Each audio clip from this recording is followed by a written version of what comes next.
Hello, and welcome to Nicole Reacts, where I react to online marketing gurus that I find on the internet. My qualifications for snark and commentary about this are that I have owned a marketing company for 15 years. In that time, I've worked with hundreds of marketing clients on strategy and implementation. So every week, I try to talk about somebody different, although sometimes there's more that I want to cover. So I've revisited people before, like Rachel Peterson. I've done a couple on Ray Higdon. I'm trying to think of some other people, but those are the only two that come to mind. But if you have gurus you want me to react to or react to again, you can leave it as a comment on this video, or you can reach out through the website and let me know that way. So, yeah, that's about it. And I hope you are so moved to subscribe to the YouTube channel. I'm trying to get to 1,000 subscribers here so I can monetize. So everybody counts at this point, and I really appreciate it. So today's person, so full disclosure, I got home. I was filming with a client this morning after going to the gym. I got home about 4 minutes ago. So I have not looked into this person at all. So anything we see today will be entirely a surprise. I'm recording these as live streams because honestly, like I have onboarded like 7 clients in the last like 3 weeks, and I'm planning a business trip where I have to record a bunch of content for my clients in Maine. So like I just haven't had time. I pre-recorded some episodes for In the Can, but that's for when I'm gone to Maine. So since I'm home, I have lights, I have coffee, I thought we could do this live today. So yeah, so feel free to interact with me because I am indeed live. This is really live. So I got this idea. I'd never heard of this guy named Brock Johnson. I feel like, is there someone else named Brock Johnson besides this guy? I don't know. Anyway, and the reason I got this idea was I was on the Fundy Snark Uncensored Reddit, and I saw this post, which I'll share with you right now so that you can see where this is coming from. So let's see if I can make this a little bit bigger. Yeah, I basically got home, reheated coffee, and sat down. So that is my journey. So I think this is one of the Bairds. I think this isn't obviously Kristen or Bethany. This is one of the other ones. So she's sitting here and she's saying, learning how to make 1 month of content in 1 hour with @Brock11 Johnson. So I'm just going to say this. I've been doing this for 15 years, as I've established at the beginning, and I have literally never I would need more than an hour to make a month's worth of content for a client or for myself. So I'm really curious whether she's the one who's saying it's going to take her under an hour, like whether that's a sort of promise she's made to herself or whether that's a promise that Brock makes when he does trainings. So what I wanted to do today was watch some of his longer form YouTube content. And at first I was like, okay, this guy only has like 3,000 YouTube subscribers. I mean, it feels a little bit like picking on somebody. But he has like hundreds of thousands on Instagram. So before we go watch his YouTube videos, I feel like his context is more Instagram. So I say we look at that first. Again, if you have any comments, feel free to leave them on the live stream.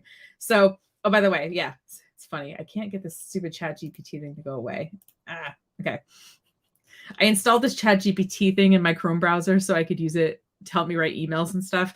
And it just pops up sometimes randomly. It's not actually on the website. So as you see here, he has 649,000 followers on Instagram. You know what? I haven't shared the sound, so I won't play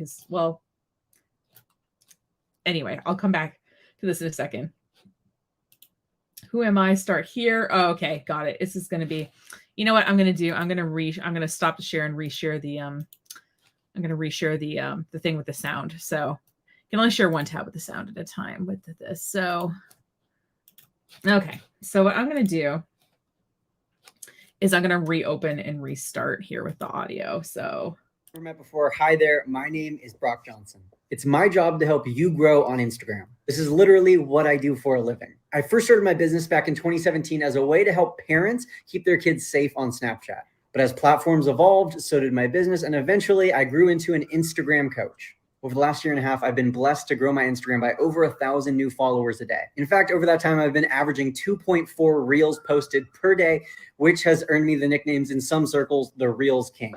Personally, I don't love that name very much. I like to think of myself as just another business owner trying to figure out how to grow on this app and sharing the tips and strategies that I find along the way. Something you need to know about me is I am very far from perfect and I am very, very goofy. You will often find me wearing wigs, having typos, and or twerking in my reels. But my biggest focus with this account is providing free value for you. Every single day, I share some sort of educational tip related to growing on Instagram. So if you're new here, I hope you press follow. I promise you'll learn something and you'll probably have a few laughs. And whether this is the first time that you've come across my profile or you've been following me since I used to play college football, please introduce yourself down in the comments. I want to know your name, where you're from, and what you do for a living. In case we've never met before. Okay, so I think that was a pretty good introduction.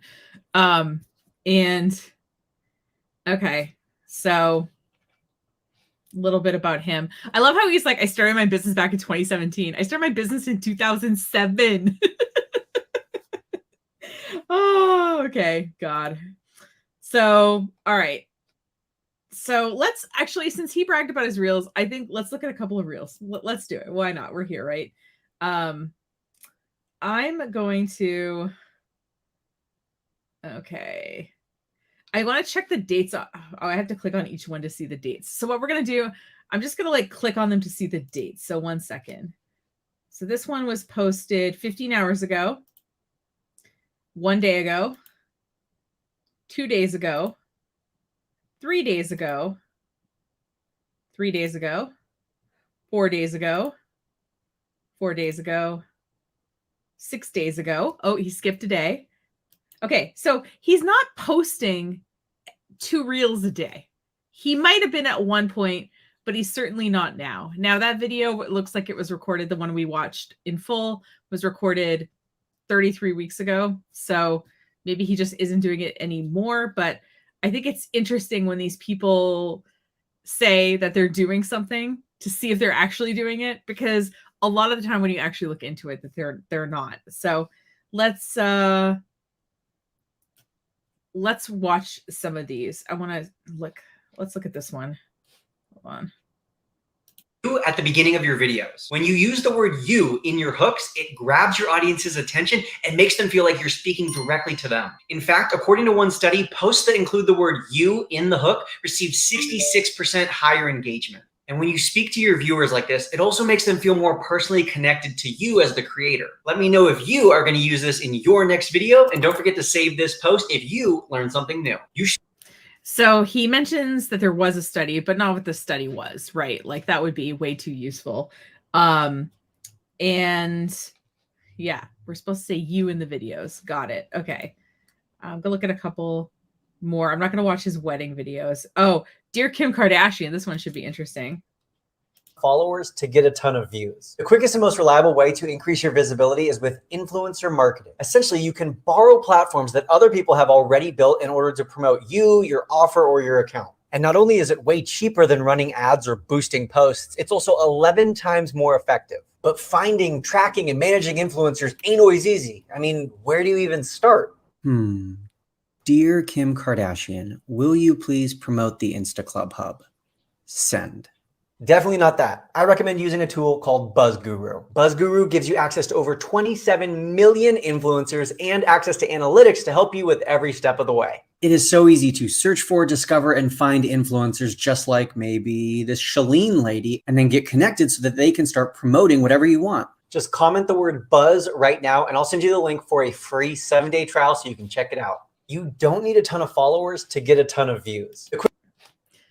I was looking in the other screen to see if he has a business relationship with the Buzz Guru people.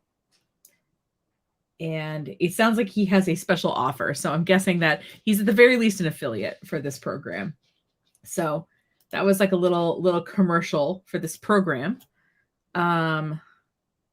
All right, let's look at the Wes Anderson. I like the Wes Anderson film trend. I'm gonna try to get a couple of clients when I go to Maine and do my filming to do this trend, but we'll take a look.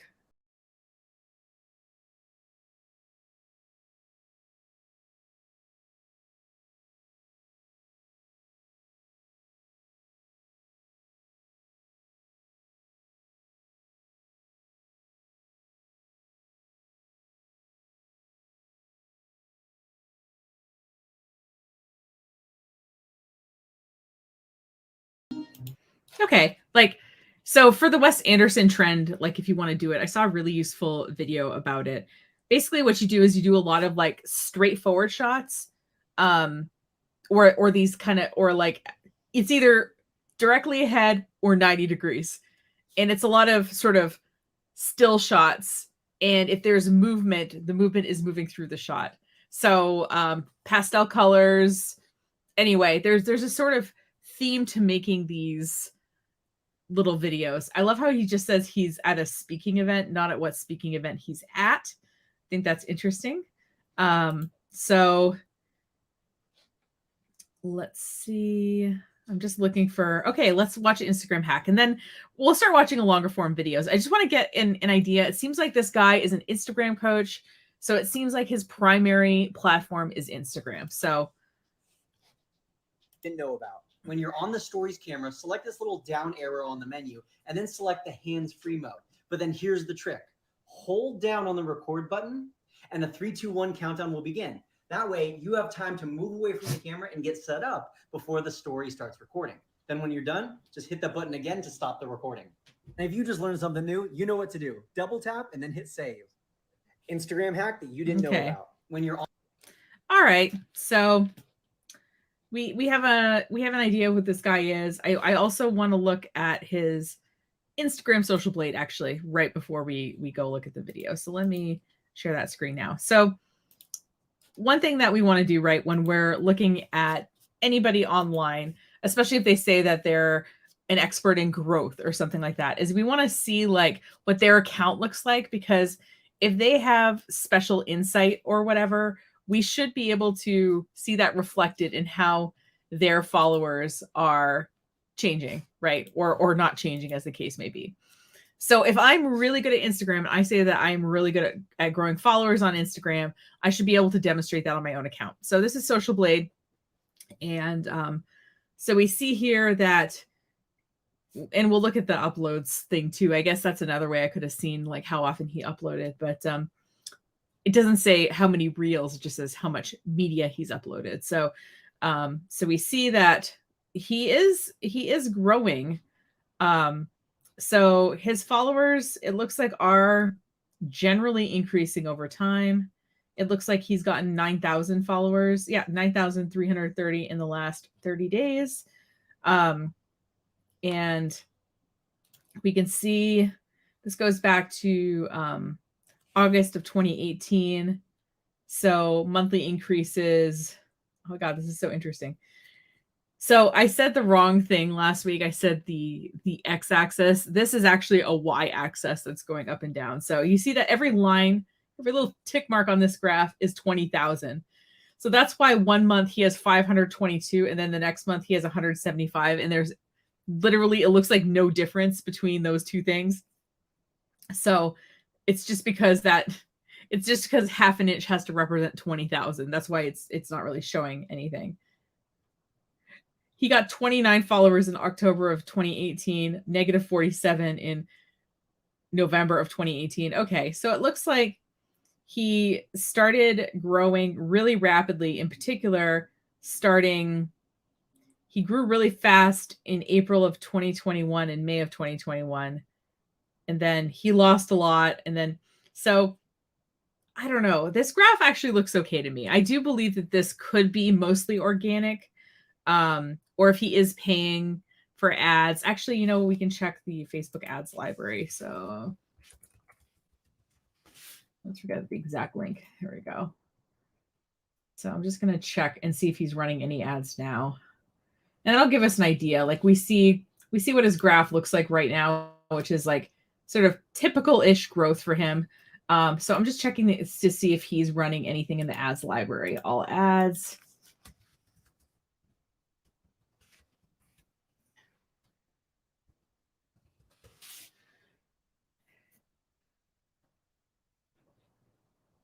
Okay, it looks like he is running ads right now. So, oh, I just put something together. Brock Johnson is Chalene Johnson's son. I am 90% sure that that is true because he mentioned this Chalene person in his video. He has the exact same last name And yeah, okay. And it looks like he's appearing with Shalene in this master class. Shalene and her husband Brett have over $500,000. Okay, I'm just looking at this ad.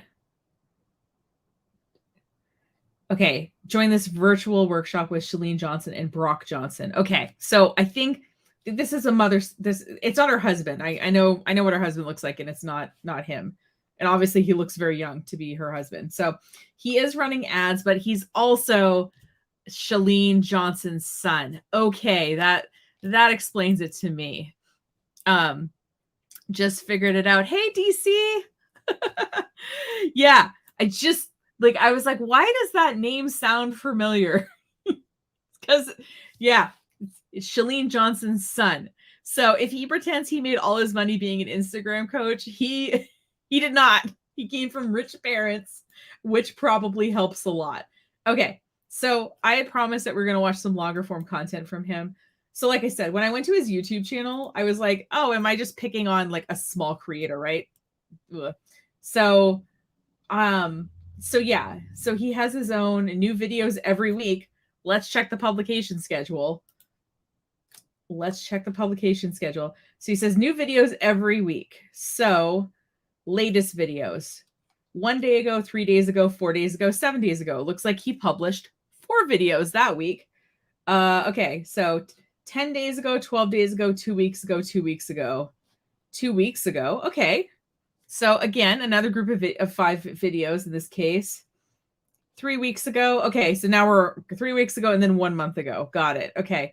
So 2 months ago, 3 months ago. Okay, so it looks like he is publishing content semi-regularly. He says 1 video a week, and it seems like that's mostly true, although it seems like he's been publishing more lately. And I love how to actually get verified on Instagram in 2023. You mean you're Shalene Johnson's son and that's how you got verified? So it looks like she appears on his channel like a little bit more often than I would expect. But it looks like also by having his own channel, he's trying to have his own sort of career here. So I kind of wanted to watch the one about getting verified. And we can watch a few other ones too. So we'll think about that as we're going along. But like, I just want to see what other, I guess, stuff he's death of the influencer era. But he just said that influencers were a good way to advertise. He literally just, in the video the reel we just watched, he just said influencers were a great way to market. And now he's the death of the influencer era. So, oh God, yeah.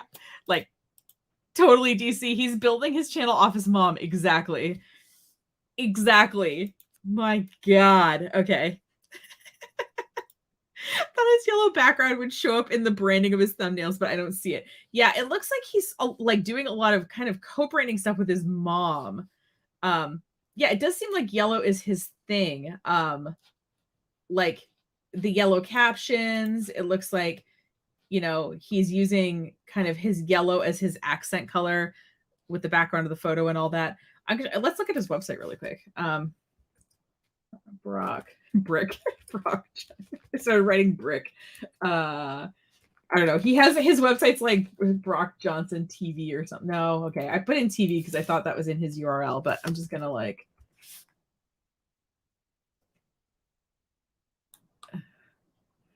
This is a different Brock Johnson, I think, but I'm just looking.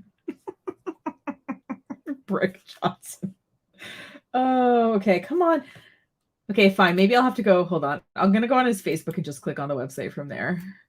Yes, I knew it was something weird. Brock 11 Johnson. I think there's like a bunch of Brock Johnsons. So it's kind of hard, I guess, if you're Tay and Brock.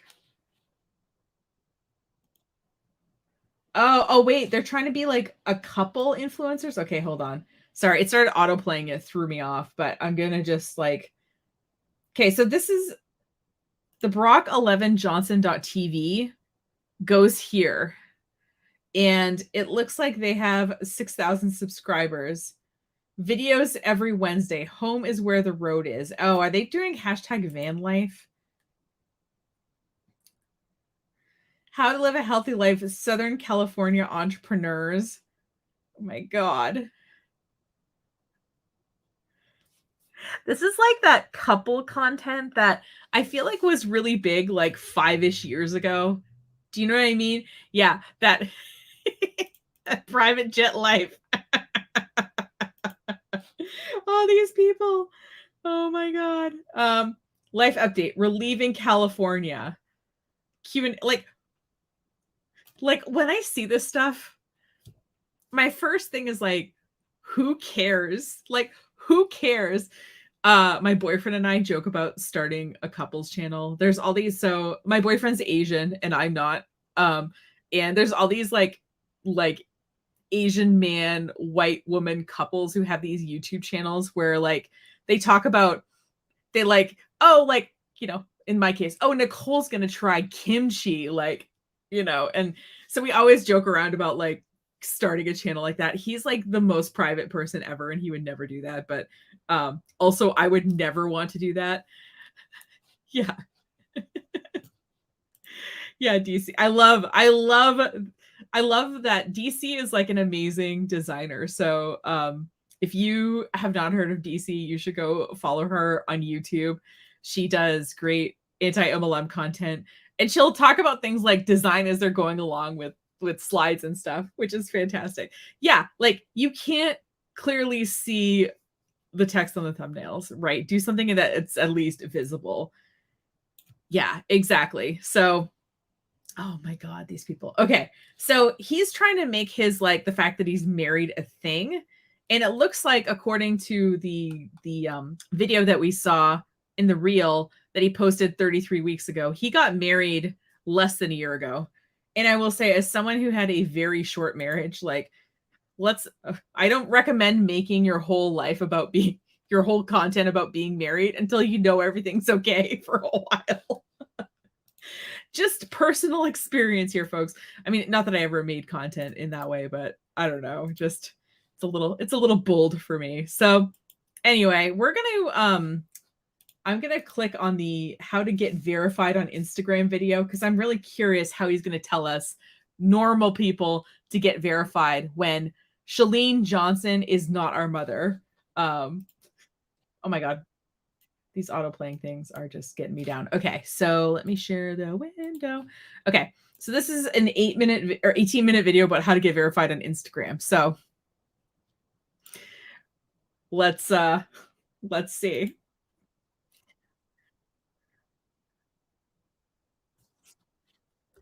Okay, I'm just making sure that is my audio actually shared? I think it is, but if somebody could just comment in the chat that like they can actually hear stuff, that would be great. I think it's muted. Okay, I knew it. I was like, I was wondering why I was seeing the whole window. 1 second. Technical difficulties here, folks. I swear. I'm normally...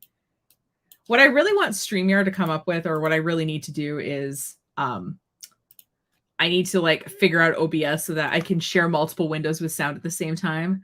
So Chrome tab, there we go. I was like, I normally can't see the whole window and hear the sound. So, all right, this should be better. What's up, and welcome to this video where I'm going to teach you how to get verified on Instagram and or Facebook in 2023. Now, a few months ago, I put out a video on this channel about how to get verified. And actually, that was now what's considered the old way to get verified. In the past, in order to get verified on Instagram, you had to be deemed what Instagram would consider a noteworthy public figure. Their exact criteria of what meets that definition wasn't ever exactly clear, and it was pretty vague. In fact, they would usually... It wasn't clear, and it was pretty vague. Oh my God. Okay. One of my pet peeves is that when people talk about, yeah, why is he not centered? Yeah, why is he saying things like, oh, it was difficult and vague, and it's difficult. I don't know. He keeps like repeating stuff, but anyway, God. Require 3 to 5 professional, big, major publication news articles to be written about you, or at least mention your name in order to get verification. I knew plenty of people myself who I would deem noteworthy, newsworthy public figures who had hundreds of thousands, if not millions of followers here on YouTube or over on Twitter and TikTok, and yet they weren't verified on Instagram. And then I knew other people who had a couple thousand followers, maybe their name appeared in one article or no articles, and yet they were verified. It was very confusing, hard to understand, and hard to obtain. And I think that's part of the reason why so many people sought after this verification. I myself was verified in 2020 because my mom is Shalene Johnson. But it was primarily because I was a college football player and my name appeared in some articles. So when I applied, I think they thought I was some fancy football star and they verified me. But I was definitely not. And it really, I think, I'm really tempted to go back and look at his college football record, but I'll spare us. Helped me with my Instagram growth. A lot of people assumed that I was verified on Instagram because I was an Instagram expert, because I know how to grow on Instagram, because I built a massive following and community on Instagram. Because my mom is Shalene Johnson. So then Instagram gave me the blue check, but that's not true. I actually believe that a big part of the reason why I was able to grow so fast on Instagram was because of the clout and the social currency that comes with that blue verification badge. And that my mom was Shalene Johnson and she is promoting me on her channels and she's appearing on my channel. And I think that's why it's so sought after. And I think that's why for so many years, so many people have tried to get verified. There have been so many scams related to verification, so many oh my God, stop giving all this background. Tell us how to get verified. We're almost 2 minutes in. Questions about how to get verified on Instagram. And it's because it has this unwritten social clout, this unwritten social status that says, hey, Instagram thought I was good enough, essentially. And so subconsciously in viewers and potential followers, it makes you that much more credible and makes them that much more likely to follow you and engage with your content. That was the verification of the past, though. And yes, I've given you 2 minutes of background about how it used to work, which is not at all relevant to you watching it now. For the reason that I'm trying to make this YouTube video a certain length of time so that it is better indexed maybe or something. Like, I feel like he's trying to fill a word count. I feel like he's like putting in like an essay and it has to be 1,000 words and he's just really trying to make it happen.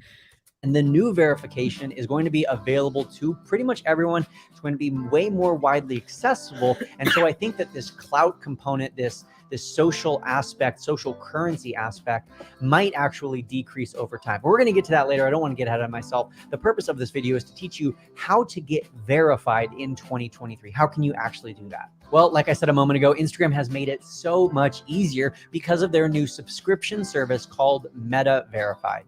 In essence, Meta Verified is going to be a monthly fee that you pay in order to unlock 4 exclusive features. Those 4 exclusive features include, first and foremost, the blue verification badge. That's probably the most obvious one. You get the little blue check mark next to your name. That's the first thing they offer. So DC, this is a really interesting point. Buffering watch time to get people stuck so his videos seem better than they are. So that, because you're watching it longer, because you're watching it and thinking, okay, like he's going to tell us how to get verified on Instagram, but he's giving us all this background right now. That's a really interesting point. I felt like there was a sort of like padding my essay component to this. Yeah, his editing is wild. Yeah. I think that probably I'm guessing that he has a video editor who's adding all these little like animations and stuff to make it seem more interesting, because he seems like the second normal thing guy that Instagram is offering with this verification subscription is access to customer service. In short, he's like, oh, I think because you can just buy verification now, right? Like you can with this subscription. So is the short answer that you can just buy the verification? And he's just giving all these reasons now to buy it so that when he introduces buying it, it doesn't seem so weird. Now, when they first announced this, it wasn't clear if there was going to be like a hotline that you were going to be able to call, a special number you were going to be able to reach out to, maybe an email address, a separate communications A fax machine, a specific carrier pigeon that was going to get sent to your house. channel. But it's actually since been confirmed that there is going to be a separate messaging area within the Instagram app where you are going to be able to contact and communicate back and forth with a real human being who works for Meta and is going to be able to answer your questions. Now, not to jump too far ahead of ourselves, but from my conversations with some people who have already gone through this process and begun talking to this Meta staff member or staff members, plural, their answers are relatively vague. They're not always super helpful, and they don't always necessarily know the answer to every question. Yeah, I'll say this. Okay, so I run Facebook and Instagram ads for my clients, and I also manage pages. So about a year ago, I started working with a pretty large university system. And what they wanted to do is they had, all of these sort of, not the parts of college that you think of when you think of classes and stuff, but like the dining hall, the bookstore, the print shop, and like kind of those more businessy aspects of the university.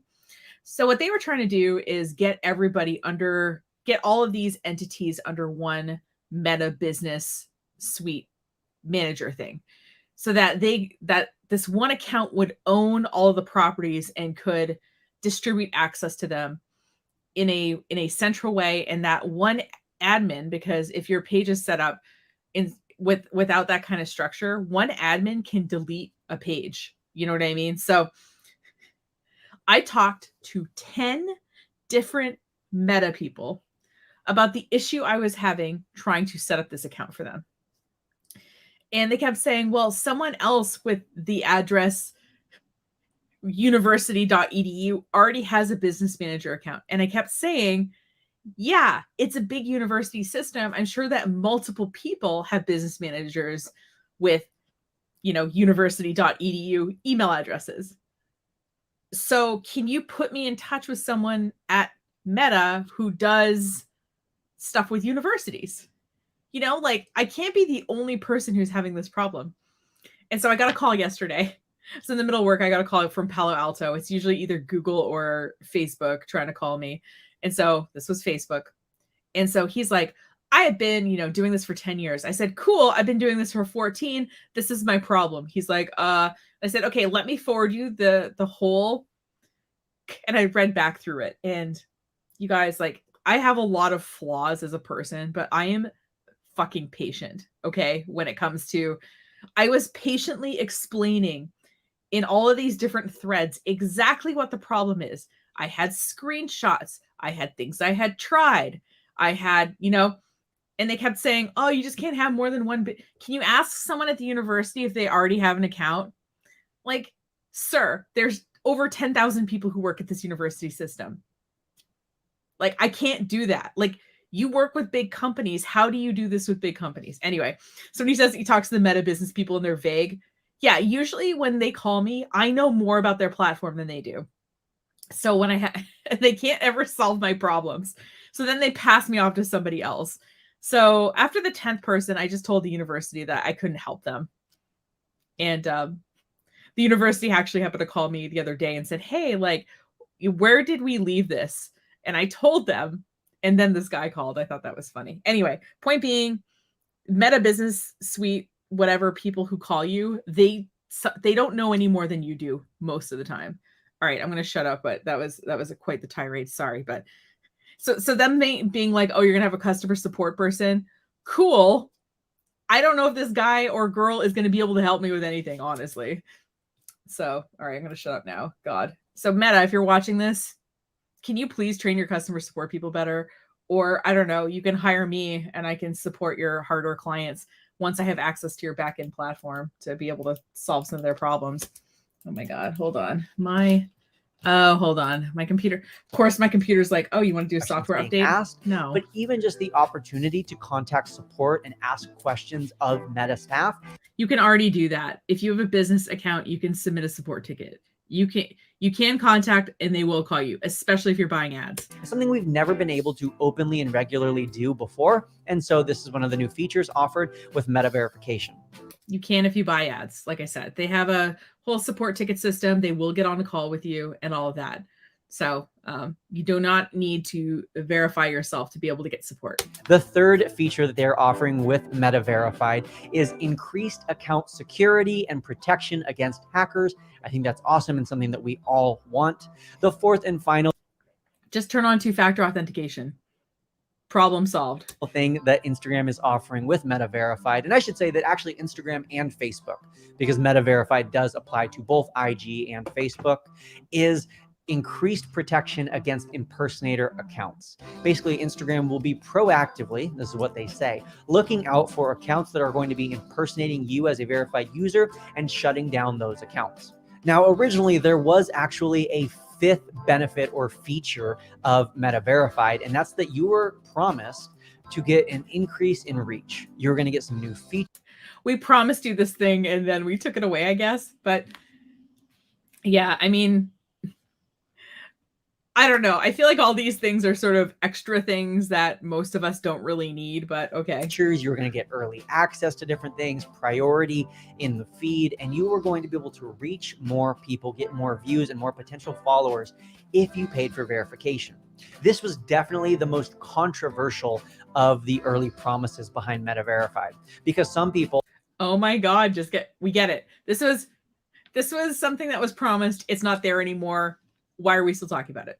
Absolutely hated the idea that Instagram was creating a pay for play system. They despised the fact that now you're going to have They hated it, but they also despised it. Have to pay if you wanted to reach more people and grow on Instagram. And they felt like if you weren't paying, you were going to be getting a real discredit, or Instagram was going to be doing you a real disservice by showing your posts to less people. You're going to be getting a discredit and a disservice. Just because you weren't paying them a monthly fee. On the other hand, there were some people who were really... Some people liked this idea and some people did not. Oh my God. I don't excited, know. And this was the biggest selling point for them. They were saying, yes, if I only have to pay X number of dollars per month in order to reach more people and grow my following, sign me up. Where's the dotted line? I'm ready to join this program. Listen, I went off on Meta there for a bit and that was annoying, but like this is more annoying to me. And so Instagram just kind of felt that it was too controversial. There were too many bugs and glitches and just too many people pushing back, too much of a divide with this feature. So they decided to take that back and cancel what they were originally said. And they will no longer be offering an increase in reach, views, or engagement just because you have the verification badge. With that being said, though, we have found through our studies of our users and our members of our club who have this verification badge that there is a slight increase in terms of views and engagement. I don't think that this is Instagram pushing you out to more people because you're paying them. Of course, that's possible, but in my opinion, that's not what's going on. What's actually going on goes back to what I was talking about earlier about the social clout, the social currency, the weight or the value of that blue check mark. And I think that when people are seeing content posted by a verified user, or people are coming across the profile of a verified person, they're more likely to engage just because subconsciously this person. Okay. My pause finger was really mean here, but we are almost 7 minutes into a video and he still hasn't told us how to get verified on Instagram. Also, this is one of my cats. This is Marco. They are Munchkin cats. We got them used on the internet, so we don't feel bad about, them being bred to have tiny legs, but yeah, we're going to let Marco walk around on my desk here while he talks, but they don't. God, sorry about the cat, guys. Oh, this cat is ridiculous. All right, so we'll see when he starts talking about it. Matters. This person's important. This person is news and noteworthy and verifiable. And so they're more likely to network, engage, and follow this person. With that being said, Meta Verified is currently only available in 3 countries at the time of recording this, but I will say I will continue to update that number down in the description. So no matter when you're watching this, check down the subscription and I'll have an updated list of what countries and regions Meta Verified is available, because they are slowly testing and rolling it out worldwide. As I sit here right now, it's only available in Australia, New Zealand, and they've begun rolling it out in the United States. So only those 3 countries as of now. But of course, I'll update the description as they release this feature in more countries. Regardless of where you live, you can apply to join the waitlist. To join the waitlist, just visit meta.com/verified. That link will also be down in the description. And basically all you have to do is put in your name, your Instagram profile or your Facebook profile, and then you'll be able to join the waitlist so you can be notified when Meta Verified is available. Okay. How to get verified? Wait until it's available in your country if it isn't available already. Why is this video 18 minutes long? Yeah, anyway. Kat was trying to eat. I have some flowers just off screen. It was my birthday this week, and Ben got me flowers, and so I have them on my desk. And the cat was trying to eat them, so he's gone now. To you in your country. Also, before we get into the actual requirements to be verified, I wanted to disclose that it is something that's going to be separate between Instagram and Facebook.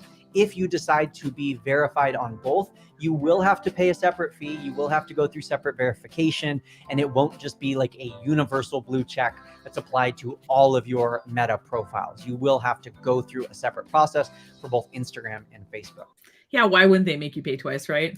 I will also say that you're only allowed to verify 1 account per profile. Not to jump ahead of ourselves, but you can only be verified if you are an individual. That means if you're a business, a nonprofit, an organization, a group, a dog account, a pet account, whatever, you cannot be verified. Even if you're a family account, you cannot be verified. So he's verified on Instagram. So my question is he just an individual account? Or did his mom, so Shalene Johnson, get his business account verified because of her clout, right? So I'm curious if he's keeping his account a personal account so that he can pay for the verification. The only people who are going to be verified are truly people, individuals, unique humans. Oh my God. Humans, people. How many different ways is he to say the same? Human beings are the only people who are going to be verified on Instagram. And along those same lines, you can only verify 1 of yourself. So if I have, let's say, 1 account that's for fitness and 1 account that's for business coaching, I can't have them both verified. I have to pick 1 account for 1 unique person to be verified on Instagram. All right, so let's talk about those 5 criteria to be verified on Instagram. The first 3 are the obvious ones. The first one is that you have to meet Instagram's policies and standards. You have to meet community guidelines. You have to be in good standing with Instagram. You can't be posting any risque, freaky stuff on your Instagram. You can't be sending money in nefarious ways. You can't be promoting drug use and illegal activities. Let's see how many different ways he says this. And expect to be verified. The second one is that you have to have a minimum activity requirement met. They haven't exactly made it clear what that minimum activity is, but basically, if you've had your account for more than 120 days and you've been somewhat regularly posting, that doesn't mean necessarily posting every single day, but you've been posting here and there, maybe 1 or 2 a week, a couple every single month, then you're going to be fine. If you just started a brand new account, you don't have a profile picture, you've never made a post, well, then you're not going to be verified. But for most of us who have had our accounts for more than 4 months and who post somewhat regularly, you're going to be just fine to meet the criteria of what is an active profile. And then the third thing to get verified on Instagram, and this is something that you should do whether you want to be verified or not, and that's that you should turn on 2-factor authentication. 2-factor authentication is where you get a text message to your phone or a code sent to your email whenever someone tries to log into your account. It's essential for account security. If you don't already have it turned on, go turn it on now, but it's going to be a requirement to be verified on Instagram. So I will say, God, my pause finger just is terrible. The cats are now playing in the office, so sorry, guys. Another thing you can do, like let's say that you have someone managing your Instagram account and you want to turn this on and you're like, oh, I don't want my social media manager to have to, get it, to have to get a text and verify them every time they want to log in. Within Meta Business Manager, Business Suite, I don't know what we're calling it now, you can generate backup codes with your account.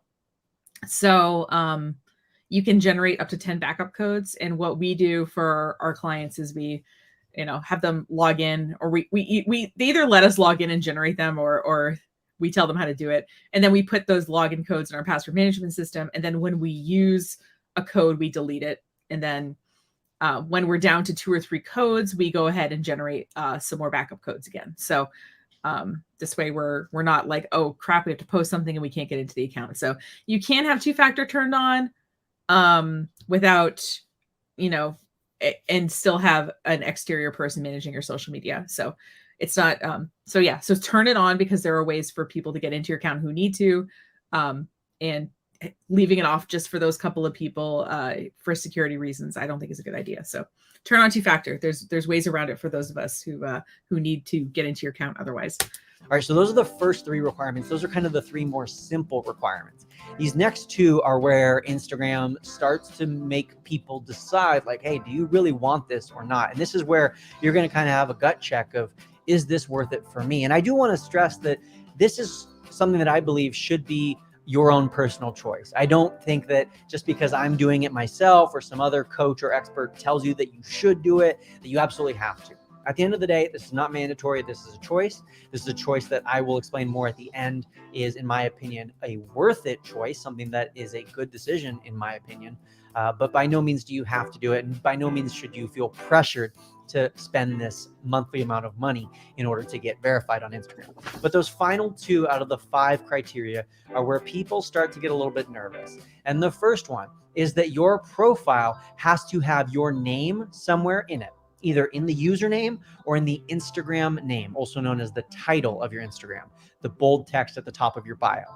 And your profile picture has to have you and your face alone in it, not a family portrait, not a logo, not an illustration, not an AI not an animated GIF, not a picture of flowers, not a picture of your dog. Generated, cute little pixelated superhero version of yourself. It has to be a photo of you in your profile picture, and your full first and last name have to be somewhere in either your username or your Instagram name. That means that if you are a part of a group, a family account, a pet account, like we mentioned earlier, if you are someone who uses a logo as your profile picture, you will not be able to be verified on Instagram. You're going to have to change those things to match the individual person who is running this account in order to be verified. And if you can't for whatever reason, or if you won't for whatever reason, as it currently stands, you will not be verified on Instagram.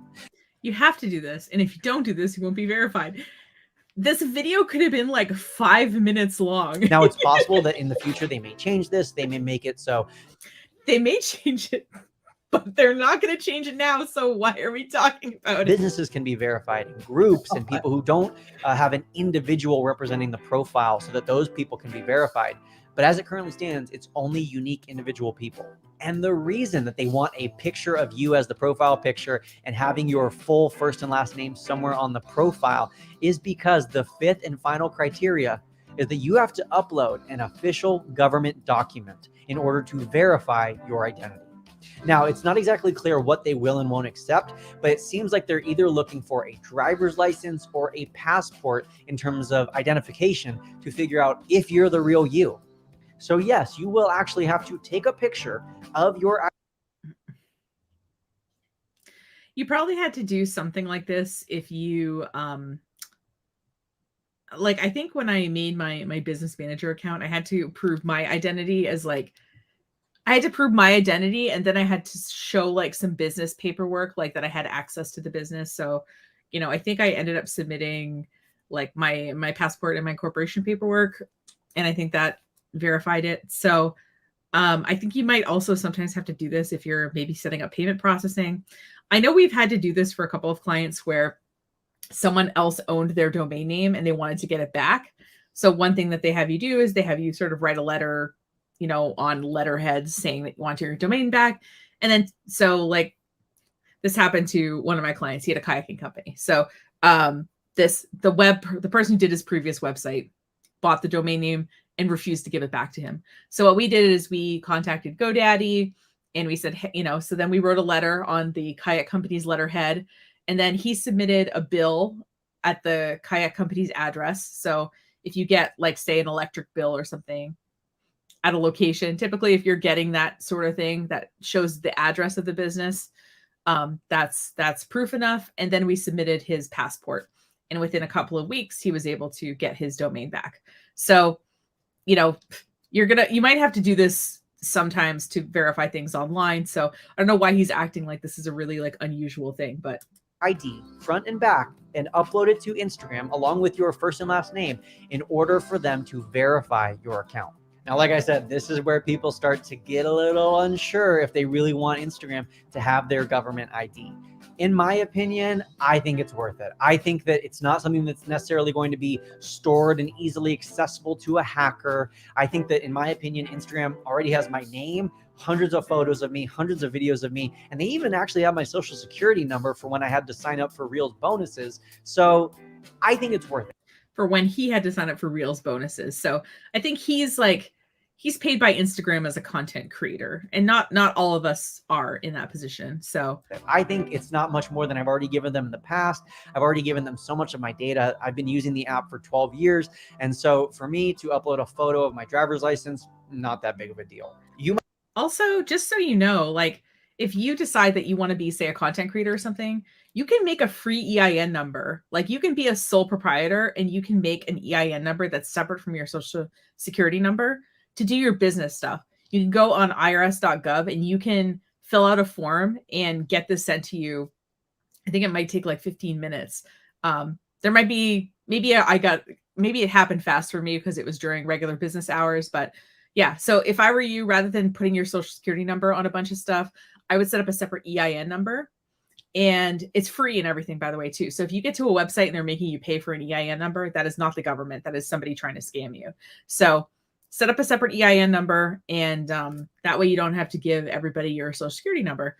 And you can still, and then you can treat your content creation as sort of like a business with its own, like, you get your own bank account, you have your own EIN number, and you can kind of keep things separate, which is good for record keeping. Your bookkeeper and accountant will appreciate it. Might totally disagree though, and I would love to hear from you in the comments. I don't want the comment section to become a place of arguing and fighting, but you're welcome to disagree with my opinion. You're welcome to be turned off by this requirement.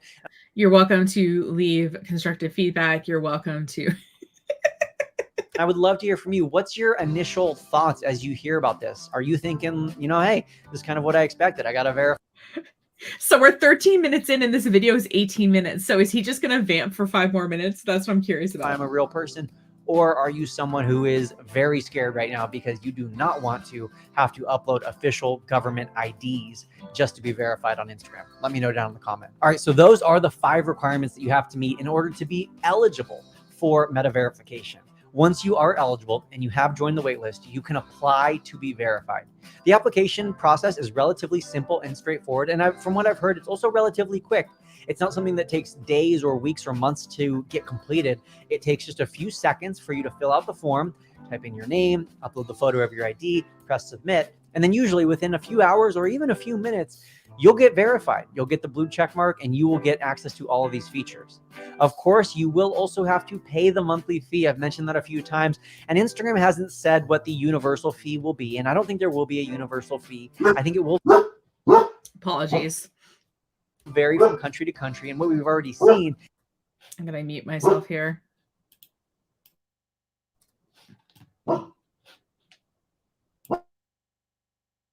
Is that in places like Australia, it's about $25 for them, Australian dollars per month. In the United States, they say it's going to be about 15 United States dollars per month. Of course, I think based off the different exchange rates, different tax fees, the different import fees, things like that, I'm not all too sure about what's going to factor into the price in different countries, but I do think the price is going to vary from country to country. And speaking of, I would love to hear from you what you think about that fee. Let's go with the $15 per month in the United States. Is that a lot? Is that not a lot? Is that really expensive, inexpensive? What do you think? Down in the comments, let me know. What's your initial reaction to that $15 a month fee? And then once you sign up, you meet all of the requirements and you pay your monthly fee, you will get access to these 4 features that I mentioned earlier in that blue verification badge.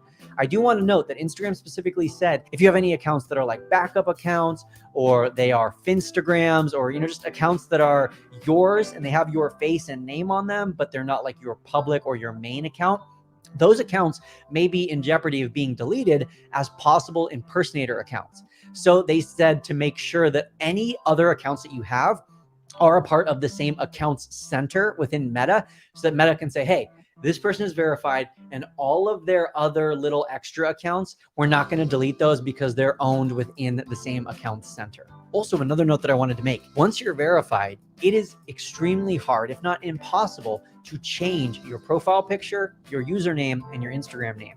So before you apply for verification, make sure those 3 things are set up exactly how you want them, because if you want to change them in the future, you're going to get your verification redacted and you're going to have to reapply and go through the entire process again in order to get re-verified once you change, say, your profile picture or your username or something like that. So these are all things to consider before the verification process. Personally, as someone who's already verified on Instagram, I've already seen the benefits over the last few years of having that blue check mark, and it's definitely not something that I want to lose at this point. Instagram hasn't made it clear what they're going to do with the people who were already verified, but they have encouraged us pre-verified users to apply for the new Meta Verified program.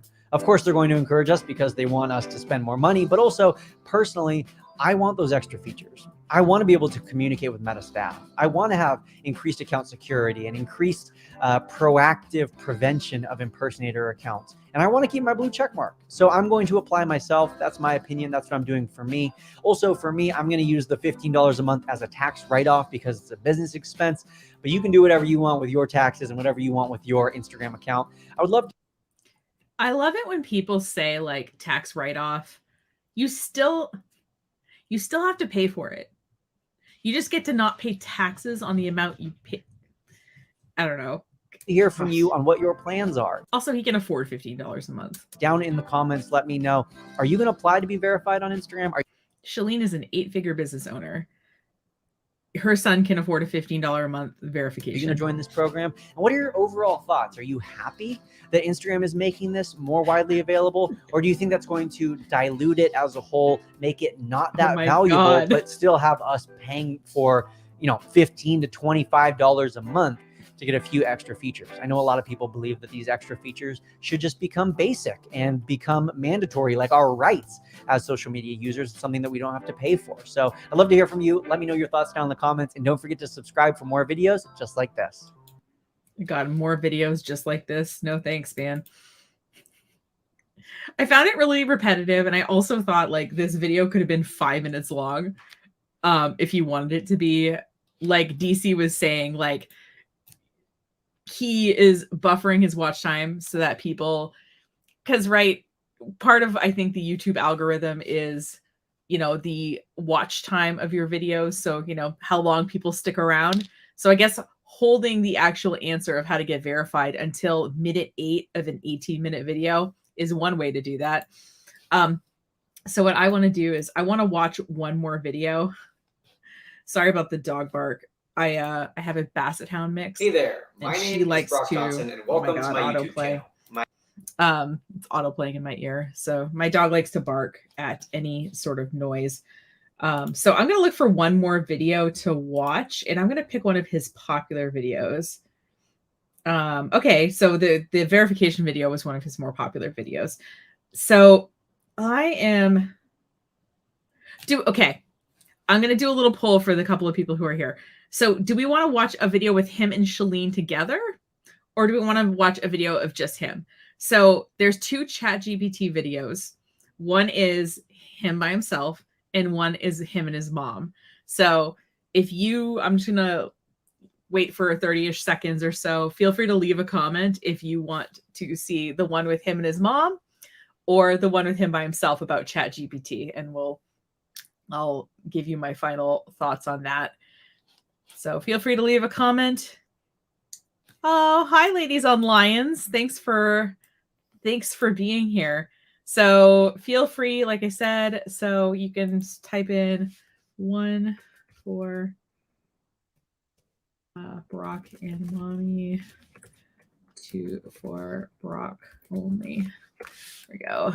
So you can type in 1 or Brock and mommy for a Brock and Shalene video, or 2 in chat for a Brock only video. They're both about ChatGPT, but one of them just has him in it and one of them has him and his mom. So if you have any kind of thoughts or feelings about seeing him with Shalene or him by himself trying to explain something. So Brock Johnson, just as a in case you're just joining us now, Brock Johnson is Chalene Johnson's son. And the only reason I know about him being a thing is that apparently he teaches on Instagram. He teaches Instagram growth, essentially. And one of the Baird sisters of Girl Defined, not the Girl Defined girls, but one of their sisters, took a class with him about how to create one month's worth of content in 1 hour. So he got on my radar that way. So we're looking at him today. I don't know much about him except for the videos that we're watching. And I didn't even know he was Shalene's son until I started looking at stuff and being like, wait a minute, same last name. They're in videos together. I know her husband's name is not, I forgot what her husband's name is, but it's not him. Also, I think he would be too young to be her husband. Well, maybe that's not true, but he would be too young to be the father of her children, which, yeah, he looks like he's in his 30s, maybe 40s. And yeah, anyway, so which is how old her kids would be. Hello, Delicate Ivy. Thanks for joining us. Okay, since nobody has an opinion, we're gonna watch the video with him and Chalene, because my whole theory is that he's riding his mom's coattails. And like, that's, because he's like, oh, I started Instagram in 2017 and now I'm a, Instagram consultant. Whereas like as we've established, I've been doing this 15 years and somehow I do not have 600,000 followers. So let's share the tab. And I'm going to open up the ChatGPT one with him and his mom. And okay. Hold on. It's not pulling up for me. 1 second. Let's try this again. Let's try it again. Share screen. What is ChatGPT? All right. So I'm going to put myself down here. Let's make them bigger here. All right. I'm about to try to teach my mom what ChatGPT is. Let's see how this goes. Recording in progress. Okay, so have you heard of ChatGPT? Of course. Okay. If you're on TikTok, I think if you're on, well, maybe it just depends on what TikTok you're on, because I just asked my girlfriends out of curiosity. They're all entrepreneurs. They all have online businesses. They all could definitely use this. Okay, so this was, I'm guessing, filmed around Christmas, but maybe just the Christmas tree is up a lot. But okay, so I'm guessing this was filmed in December. And just to kind of refresh your memory, this ChatGPT thing came out. ChatGPT came out in November of 2022, I think, around there. So this is still relatively pretty new. And so if they say some stuff that it's not true anymore, I guess we can just say that it was recorded months ago. So. And I asked them how many of them had just even heard the word or the phrase. And only 1 out of 9 had. Yeah. And I admittedly don't know a lot about it. Yeah, I asked my followers over the weekend, and I think 11% had heard of it, and the other 89% hadn't even heard of it, which is interesting. Where did you hear about it? On TikTok? Yeah, it had just come out at this point. So yeah, like I could see people having not heard a lot about it unless they were. I mean, I heard about it on TikTok. So yeah. Okay. I didn't hear a thing about it on TikTok, but it was, or maybe it still is, trending on Twitter and has been for like a week. When I saw the content on TikTok, it was, they were talking about different ways to use it to, and I'm sure it came up on my feed, to create a podcast. And I didn't really understand what it was, and I dismissed it until you said, hey, Mom, have you heard about this? And probably you and I talking about it, like our phones are listening to us. And now I've gotten a couple more videos on it. Yeah. Okay. So I was same thing. I saw it all over Twitter and I was like, this is crazy. It's futuristic. I don't know why he's doing a multi-camera thing here to show that he is, I don't know. This multi-camera setup seems kind of, I don't know, unnecessary, but okay. Also, like, I mean, I have a little laptop stand. It was about $30 on Amazon. My laptop is off in the corner. So, I mean, you could get something, if you do this a lot, like get something that's, gonna be able to be adjusted, but what do I know? It's trending, whatever, but it's going to die out. So I'm going to just dismiss it. But then I listened to like 5 podcasts on it. And then when I realized that like the New York Times podcast. Oh my God. And the difference in quality of the audio, like just keep the same audio. And if you want to change the camera angle, do that, but at least create the same audio experience throughout the video. I don't know why we're changing from here's me with my good microphone and here's me with my not so good microphone, but Cast and some other like major podcasts. Entrepreneur, tech. Yes. I was like, okay, like I'm gonna learn a little bit more. So like the definition on Wikipedia is Chat GPT stands for generative pre-trained transformer. And the way I think about that is the first word generative basically just means it can generate its own responses and come up with its own answers. oh my God, this audio thing is driving me crazy, especially with headphones on. Apologies to anyone with headphones who is listening to this. Pre-trained because it has been pre-trained, right? Like there are ultimately humans who had to pre-train it. But I think, or it like read content that humans had created. You know what I mean? Like maybe it read the entirety of Wikipedia and then it like went through and scanned the top, whatever of websites. And maybe it watched a bunch of YouTube videos from subject matter experts. Do you know what I mean? Like it wouldn't be necessarily a human having to do this stuff, but like it would be consuming human produced content to help it learn. If most people's experience with AI is like Siri, or like talking to like Alexa from Amazon, that's most people's experience with this kind of chat model. When you start to actually use Chat GPT, it will blow your flipping mind. It's insane. So how I would describe it, and you know more than I do, but I would describe it as an open source site. It's not open source. It's owned by Microsoft. I don't know if you call it a site. And open source simply means that anyone can have access to improve it, to make it better. Kind of, I think Audacity is open site. Like, so it just means that Audacity is open sourced. Open source is a type of software that you can download and use for yourself. So for example, you can go to Audacity. It's not Audacity doc. It's like something, if you search Audacity audio editor or something in your favorite search engine, I think you go to surgeforce.net, or I don't know, I forget where the actual file is. You download it onto your computer and use it. WordPress.org, you go and you can download a copy of WordPress.org and use it on your own server to build your website. So open source means you can download and open it. ChatGPT, you can make a free account, but like you cannot take it and use it for you can't download it and kind of use it for your own projects. Like Microsoft owns it. You can make an account and use it, but anyway. So open source software is not what this is, but it is free to use. People who know how to code, people who know how to create artificial intelligent programs, bots, etc., they all have access to it. When that happens and no one's getting paid and everybody's collaborating, it can like get really good or really bad really fast. I do think that they have kind of an open AI model. So like I've seen programs that will use ChatGPT for the text base, and they will, so like, for example, there's this, I think it's called Tome, Tome, and it will automatically generate a slideshow presentation.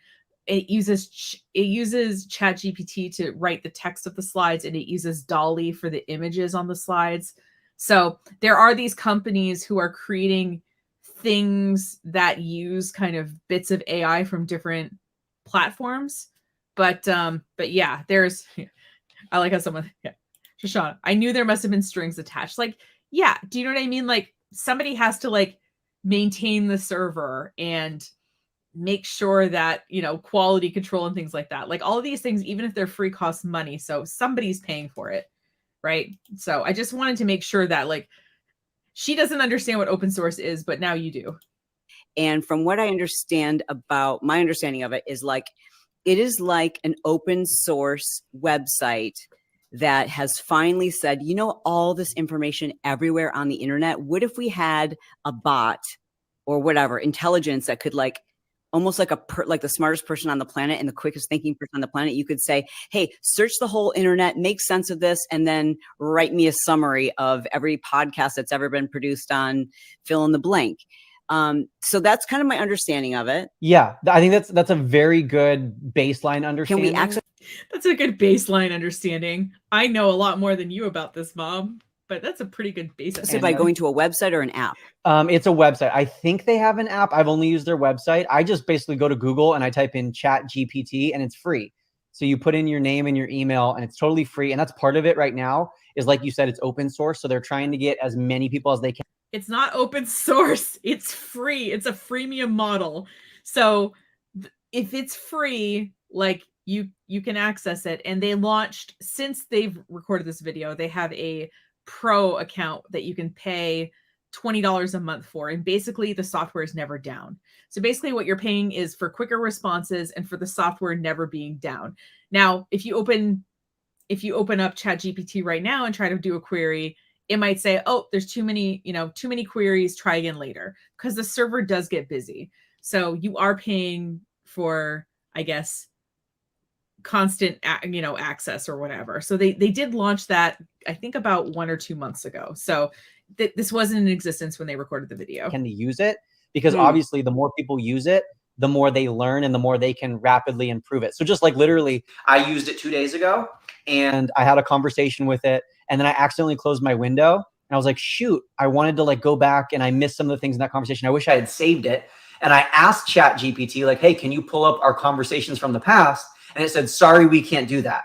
Oh. But today when I logged in, it said, hey, we announced a new feature yesterday. It's now you can go back and view your chat history. So that just shows you like how fast it's improving right now. So the piece that my first question was before I started looking is, who's behind this? Like, who owns this? Well, first of all, we should mention this just released the beginning of December. Is that your understanding? Yeah, I believe it was beginning of December or end of November. But here's the crazy thing. It took Instagram 75 days to get to 1 million users. It took ChatGPT 5 days. 5 days to get to 1 million users. Yeah, because it has. Yeah, because it's like helpful, right? Like Instagram, like I can post pictures, right? That's like fun. But this I can ask it questions and stuff. It has a lot more broad applications than Instagram. So I could see it growing faster. Some scary potential. Like, I don't know. So here's what I did. I went to Google like you did. And I think because technology or whatever, marketers, I typed in chat. Is it GPT, right? GPT, yeah. GPT. First, I typed in chat GPS. And I got a ton of websites that are already trying to pretend that they are chat GPT. And that's the other thing is I found a ton of sites where I'm like, which one is it? And then I don't know if this is accurate. What's today's date? December 20th.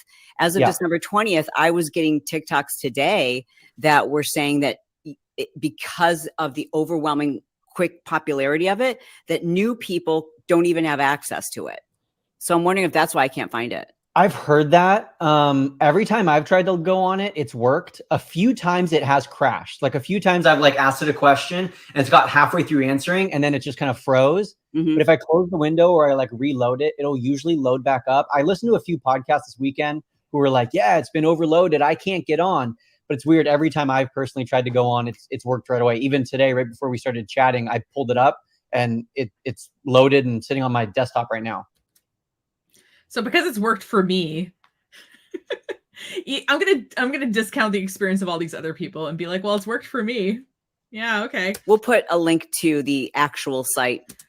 So it is, and I just double checked it. It's I have it open. Chat.openai.com is the actual. So I'll put it on the screen while they're talking in case they don't. Down below. But I just had this flash forward moment where we're going to come back and listen to ourselves talking about this and go, we're such dorks. Like I just have this feeling that this is going to be one of those those revolutionary things where it's like, okay, there's this new thing. It's called Google. Or like, when they show clips of news anchors talking about like, so we have some exciting news about something they're calling the World Wide Web. Ladies and gentlemen, and I feel like this is going to be one of those clips. Yeah. So it's crazy what you can use it for. And we can talk all about, like the potential problems with it, potential use cases, but I'll just give you some examples of how I used it. And I think the simplest way to think about it is just like a text message conversation. So it's a chat bot. You can type in a text. A chat bot is programmed to give certain responses based on your inputs, right? So you can actually make a chat bot, for example, for your Facebook page. And if someone types in like, what hours are you open? You can create a trigger for the word hours. And when it sees it in a message, your chat bot will say, we're open 8 a.m. to 5 p.m. Monday through Friday. Like, so a chat bot is something separate because you're basically programming the possible responses. AI is learning and generating brand new responses based on like the specific input. So it's not really, so they're using these words, and I know it seems like I'm being a jerk by being more specific about these words, but there's a reason that these words are different from one another. Based question or prompt for it to answer, and it will do its best to search through the entire internet. I think everything up until 2022, I think they have it loaded through 2021. So it doesn't have the most current information, which was interesting because when I asked it some questions about Instagram, it brought up like IGTV, which hasn't been around in about a year. Yeah, but it literally says that when you log in. It says, hey, here's the limits of this program. And the first thing it says is like, information is not past 2021. So why test it? Like it literally says that when you open it up, like, hey, you know, if something is more recent than 2021, this chat program doesn't know about it. So why are we expecting it to know about it? But anyways, you can ask it pretty much anything, and it'll search through the entire internet and give you a result that's generated by itself. So it's not a pre-programmed result by the programmers. They haven't like written the responses. The AI, the artificial intelligence, is generating these responses itself. So can I give you an example of like some of the things I've asked it? Yeah. Okay, so this one blew my mind, and this relates to the podcast. I said, can you give me a few trending podcast episode ideas for a social media marketing podcast? And it gave me 10 bullet pointed out ideas, and I'll read you some of them. The power of influencer marketing. Explore how influencer marketing can help business owners reach new audiences and drive sales through social media. That was one of the titles it gave me. Here's another. Social media trends for 2023. Predictions for the biggest trends in social media marketing over the next year and how businesses can take advantage of them. So what's really funny is if you look at his content that he's uploaded videos about these things. So it looks like he took their suggestions, and it looks like his videos are doing okay. So far, those two titles are two shows that we've just recently produced.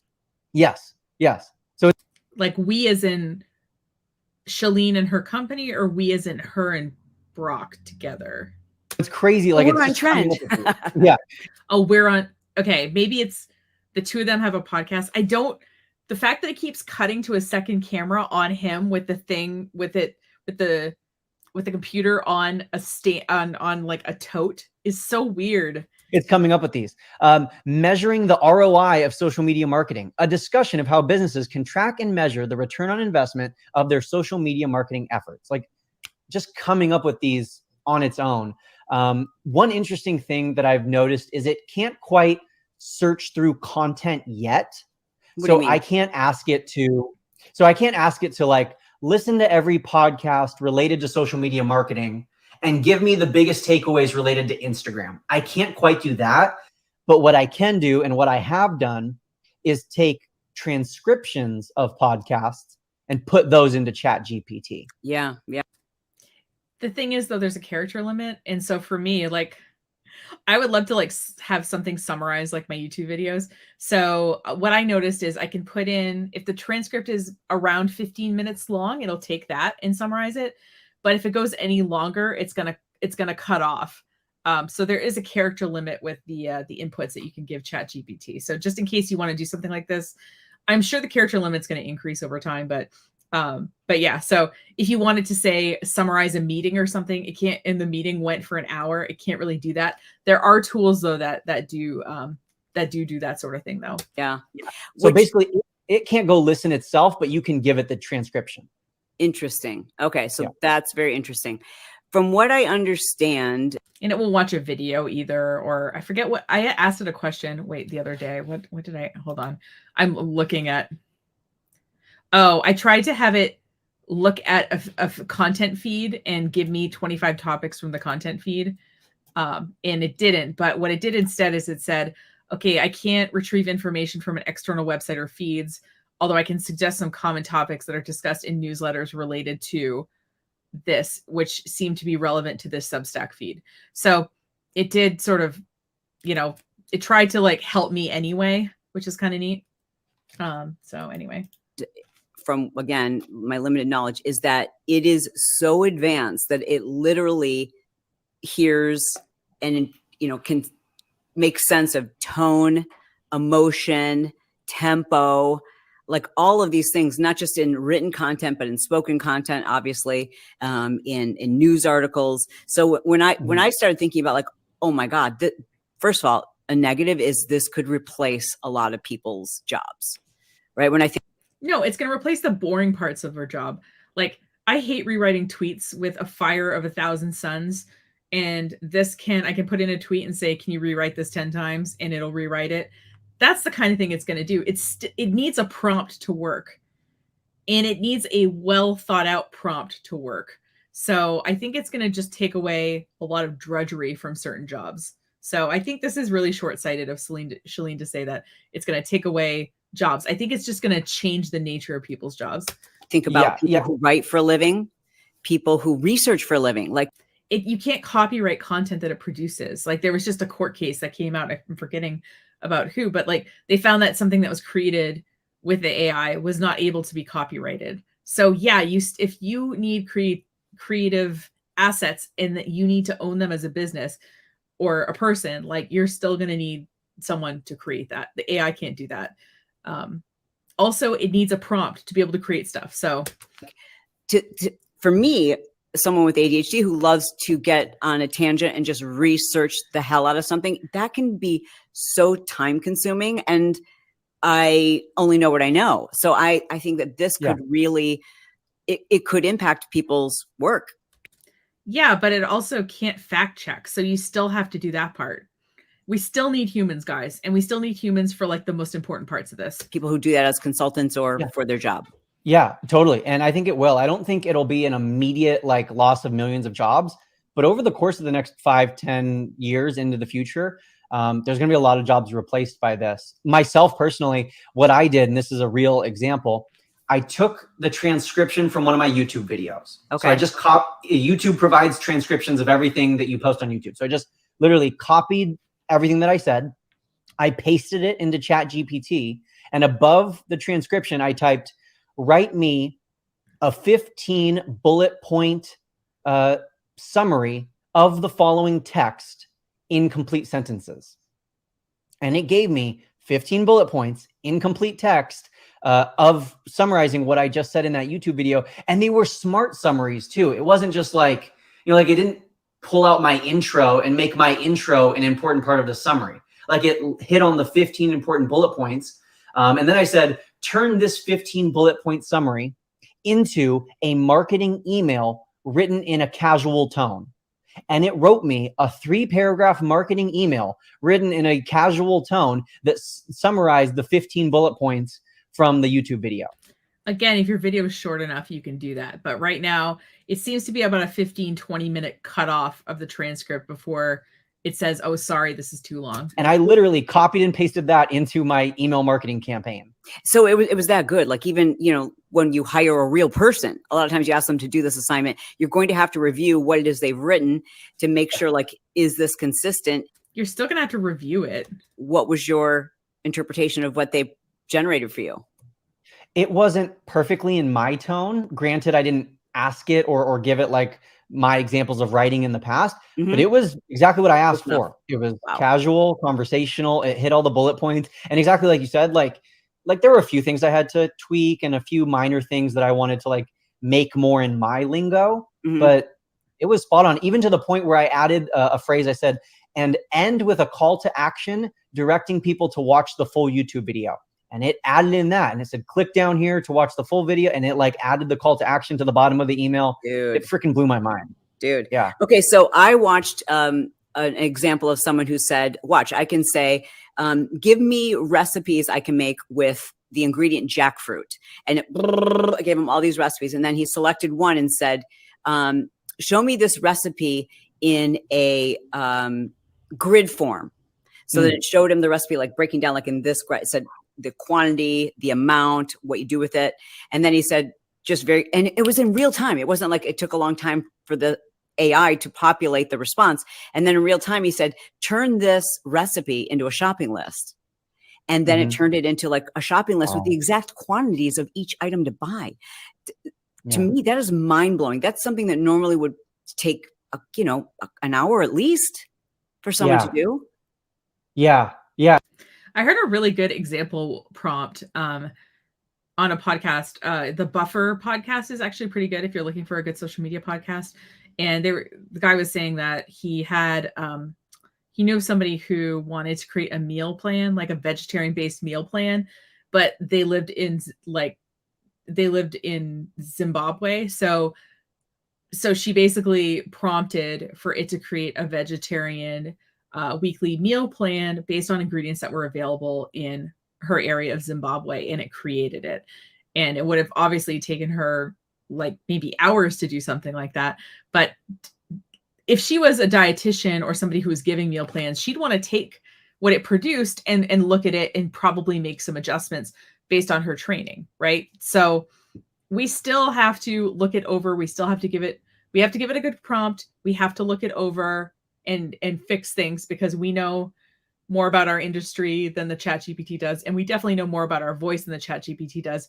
And we still need to fact check and add anything like lived experience to the content it produces. Yeah, totally. And we think of like what a current search engine can do, because that's another similarity. So Google, you search something on Google, you're going to get a bunch of different links, and then it's up to you to like search through each of those and create the file and create the and create the formats, all of those things. Like it feels like a person is doing this for you in like the speed of light. So it'll make it in a table, but you can't export it as an Excel spreadsheet. That might be something you can do in the pro version, but I know in the free version you can't. I don't have the pro version, full disclosure. So I don't know that for sure. It can also write very simple code, and actually some not so simple code. One of my friends is a sysadmin, and he uses it a lot to try to improve his code. And he says sometimes though what it does is it'll code something and it'll forget what he previously said. So he has to keep reminding it to reference what he previously said in other prompts as it's working on his code. So again, like you still need a human. Yeah, it's so fast. That's the other thing, is it's so fast. It's kind of like, when you search something on Google and Google like gives you a result that's above everything else, that's like a little bit of text. It's called no-click SEO or zero-click SEO. I have a whole video on it on my channel if you want to learn more. But basically about 50% of all searches now in Google are no-click. So the idea is it's trying to give you the answer without you having to click into the website. How tall is the Eiffel Tower? What year was this book written? What's the phone number for this business? These are all things that you'll see. It'll just show you the piece of information. And like so search is heading in that direction. And so what we want to do is be able to get people the information that has to do with our businesses, if we're thinking about it from a business standpoint, as quickly as possible. So anyway, if you want to learn more about no-click SEO, there's a video in my YouTube playlist. It's also on our website. Just search my channel for no-click SEO. And I had one of my friends come on who's been working a lot with it. And we had a really interesting talk about it. And he gave some really good resources. So check that out. And it's basically Google saying like, this is the right answer, but really they're just pulling it out of some article. It's like that, but it's doing that rather than just from one article. It's summarizing all the information from every article that's been fed over. Well, Google is looking at multiple articles to find the best information too. For the millions and millions of data points it's been given over the past few years. I mean, right now I'm thinking about all the research and time that went into creating our episode we did on predictions for 2023 in social media. Mm-hmm. And I wonder, I'm going to go now and see like because AI, we assume is smarter than us, right? Because it's taking in everybody's opinions, but does it include those nuances that aren't showing up on the internet, especially when it comes to trends and predictions. Like you said, it's only including information up to 2022. And not all the way through 2022. So does it take into account the fact that things are trending in a certain way that hasn't even No, it doesn't. showed up in its database yet? And I would assume not yet. Yeah, that's my assumption. And from my best understanding, when you ask it to predict things in the future, it kind of struggles, especially because it's Yeah, because it can't. It's learning and it's trying to like produce something. Yeah, it's not going to be able to predict the future. Like I think we're asking a lot of this tool. It already does a lot. you know, the data isn't up to the current, you know, day and time. But I asked it just now while you were talking. I typed in, what do you think will be trending on Instagram in 2023? And it's still typing right now. It's already written out 5 bullet points. So it said, basically it started by saying like, it's difficult to predict the future. However, here. And I don't know stuff beyond this very specific timestamp that I gave you before you typed this in. Here's what may emerge in 2023. Number 1, personal branding and influencer marketing. As more people turn to social media to promote their even personal expands brand, on it. yeah, and share their experience, influencer marketing is likely to grow in popularity. Number 3, user-generated content. Authentic, relatable content is more popular with wide audiences than what is professionally produced. Expect there to see more brands encouraging their followers to share their own user-generated content featuring their products and services. These are like 3 so far that we included.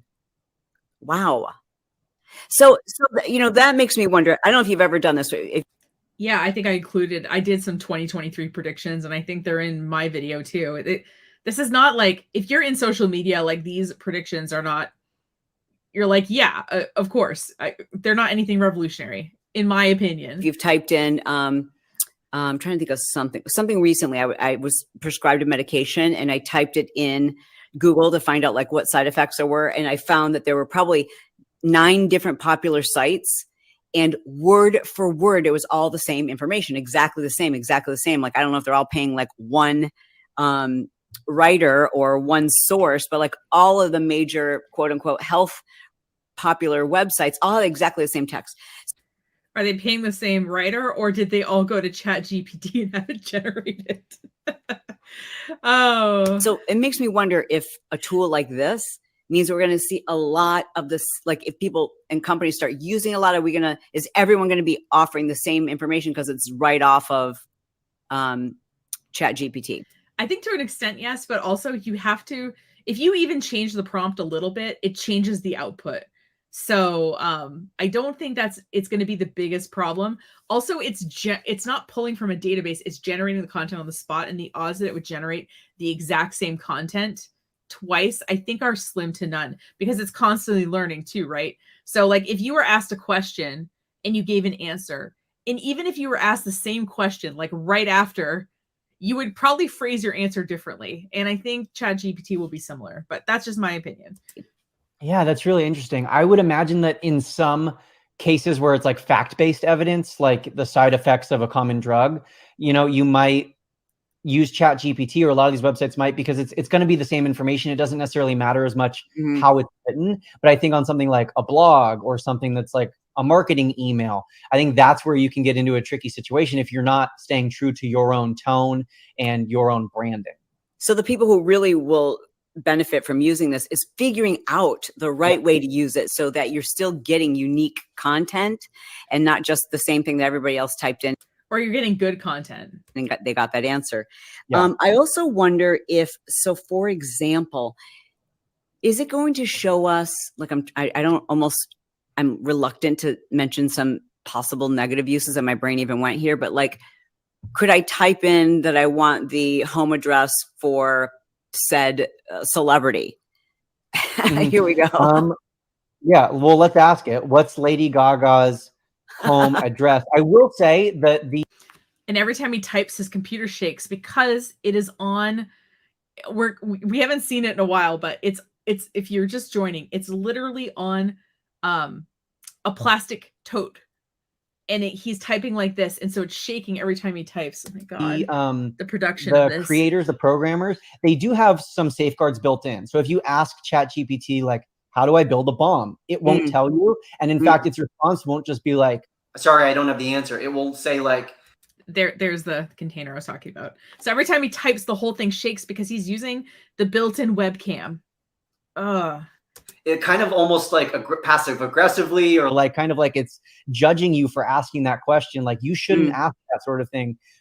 People have asked it, you know, I saw someone ask like, who was the best Nazi? Like they were trying to provoke ChatGPT and they said, who is the best Nazi?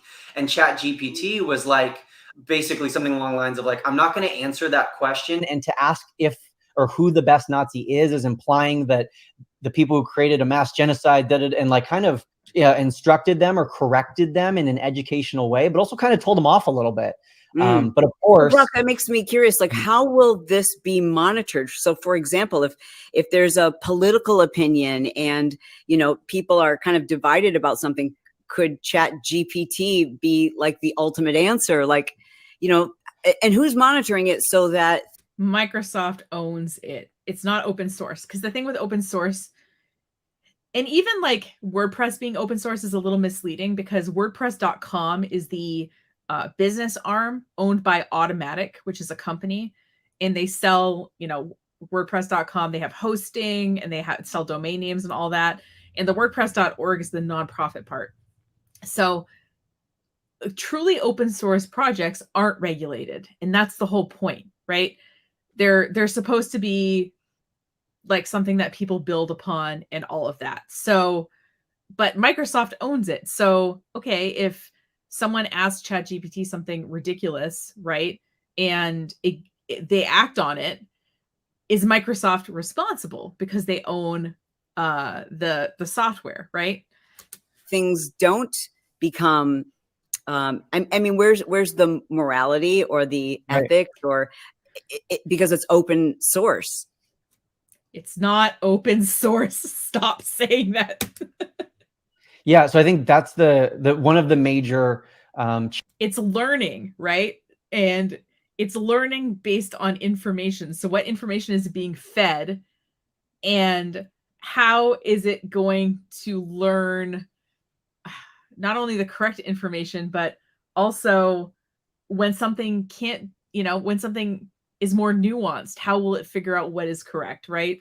Challenges and concerns around AI and ChatGPT is ultimately its ethics and its morals are based off the people who program it, and it can learn and it can change and grow over time, but ultimately it's only based off of the biases of the people programming it and the people programming it, or the information it's fed.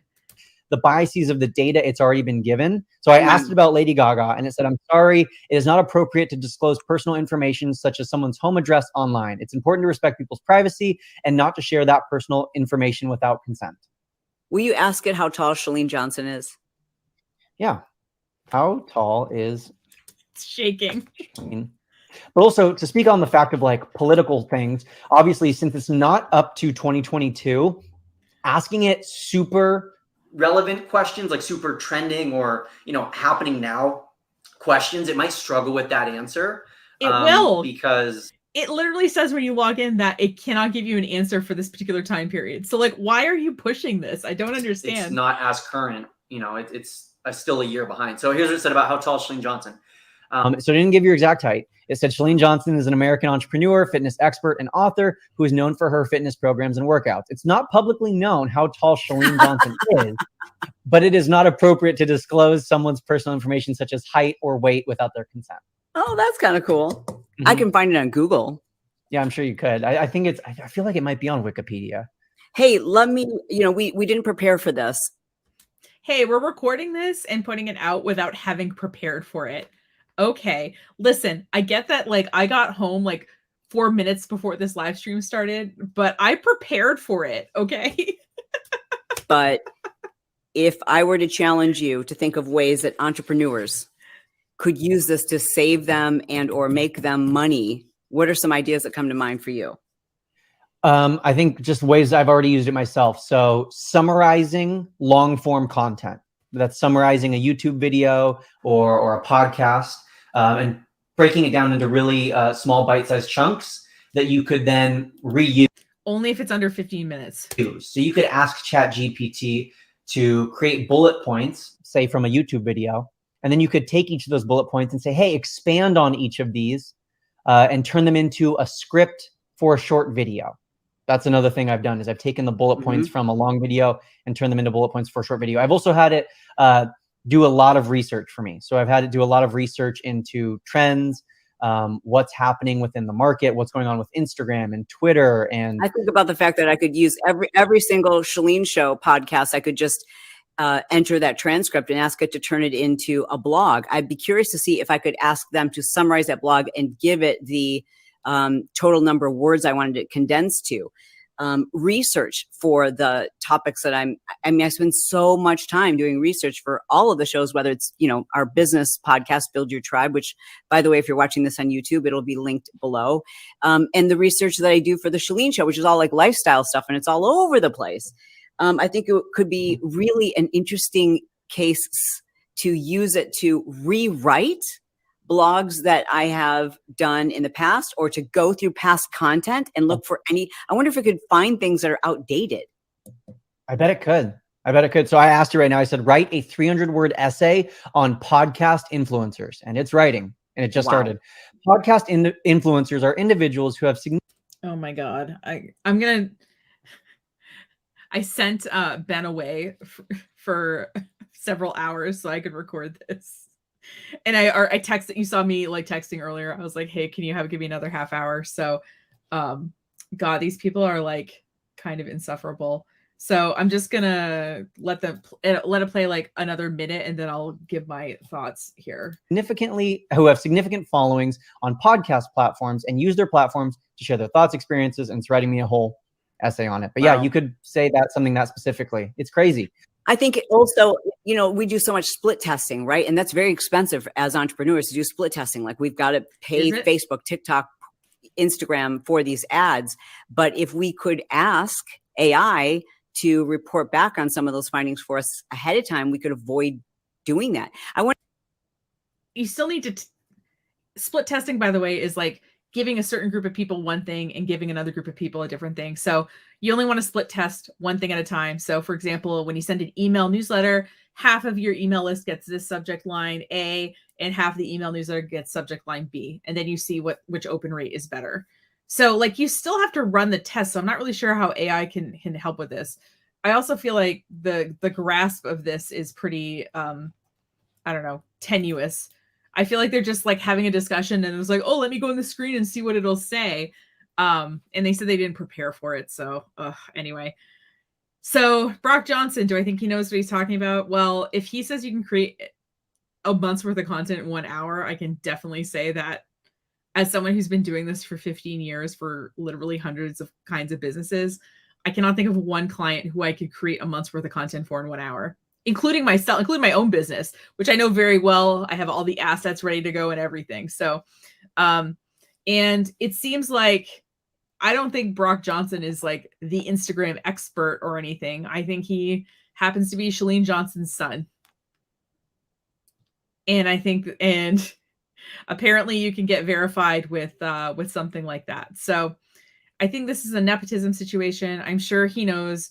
If I was on Instagram all day, I'm sure, actually, and I do know a fair bit about Instagram, but I'm sure if I spent all day doing just Instagram, I would have even more profound, deep things to say about it. But I think you can learn all this stuff somewhere else, I'll be honest with you. And if you want to learn more about ChatGPT, I have on YouTube, I have the first 25 minutes of the workshop that I did back in January about it. I went through, instead of like this meandering stuff, I like really got into it. And I think that first 25 minutes is kind of the most important part. So feel free to go, like I said, it's on the YouTube channel. You're watching this right now. Just look up, AI, and it'll pop right up, or ChatGPT, it'll pop right up. So yeah. And I think you will learn more from that 25 minutes than you have from this 22-minute podcast that we've watched so far. So anyway, that's all I've got for today. I'm going to let my partner come home now, so because the dog is going to go crazy when he walks in. So I want to cut this off before that happens. Thanks so much for watching. If you like what you see, I hope you consider subscribing. I'm trying to get to 1,000 on YouTube so I can monetize the channel. And as you see, there's hundreds of videos. So if you like this sort of reaction thing, some of them are live, some of them are pre-recorded. They're in a playlist called Nicole Reacts to Online Marketing Gurus.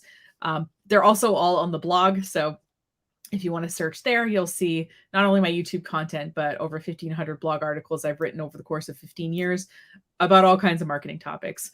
I still haven't covered everything I want to cover, but I feel like I've covered a lot of it. So, and if you have a guru you want me to react to or something like that, you can leave it as a comment on this video, or you can submit it via the contact form of the website. That goes to me, so I will see it and not everyone will see it. So, but I'm always looking specific videos you want me to react to, certain people, even topics.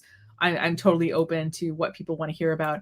And if you want to lightly keep in touch, besides subscribing to the YouTube channel, we do a monthly newsletter. If you go to that page on our website, you'll see samples of the monthly newsletter so you can see what you're getting into before you sign up. We only email once a month. We will not email you more than that because I have boundaries about this sort of thing.